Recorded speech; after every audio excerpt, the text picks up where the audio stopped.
Shalom, my sweetest friends. I hope you're having an absolutely beautiful day. Question and answer Thursday, and the question goes like this. If I have a lot of things to work on, how do I find out what's most important without getting overwhelmed? A couple thoughts on that note. Number one, the way that I've kind of found how to work out the most important thing is just see what's having the greatest impact in your life. As you're noticing what's making impact in your life, start making a list. You know, anger, anxiety, depression, whatever it is, emotional volatility, whatever it is in your life that you're finding is causing an impact in your life, start jotting it down. Just notice what's coming up for you on a daily basis, things that you want to work on, and then just start making a list, probably over like a 2-week period, because then that gives you a broad spectrum of kind of like what's going on in your life.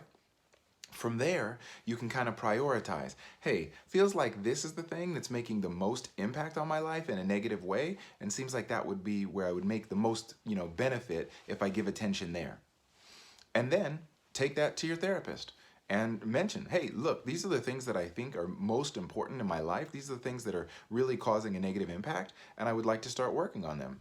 And here's the kind of priority list that I've seen. And you can even ask them if they're for their opinion, if they know you really well because they've seen a lot of things in your life.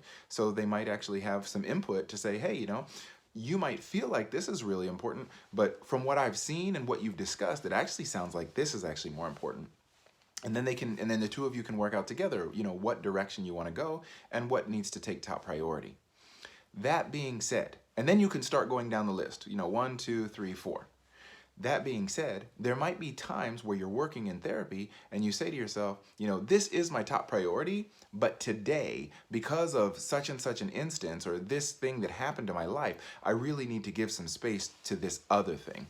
And that's okay as well. And then, the next week or the week after, you can start picking up back where you left off.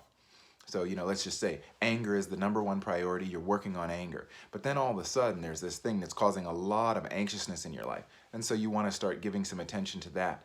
And then later, maybe a week or 2 weeks later, after the anxiousness or this thing has passed and you've kind of given more space to it, now you'll come back to the anger and continue to work on that priority list. So I hope this is beneficial for you. Hoping you have a beautiful day. Take care of yourselves and take care of others.